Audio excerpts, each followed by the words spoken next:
How to download and install Viber on PC. Hi guys, this is Alana from Create, Login and Delete. Let's jump right into the video.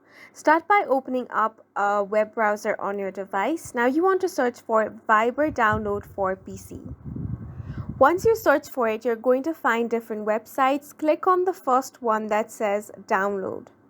Once you click on it, you want to click on where it says download for Windows.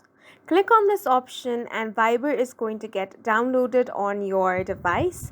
So here, open up the file and click on this file right here that you have just downloaded.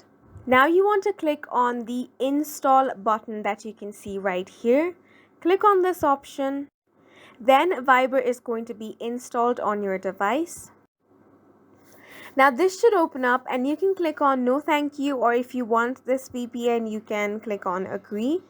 Once you have done that, over here you're going to find a QR code.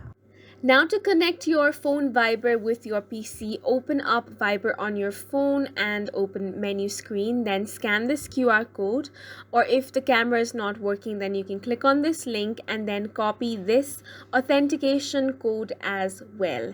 And that is it for this video. We hope you guys found it helpful. Please make sure to hit the like button and subscribe for more helpful tutorials.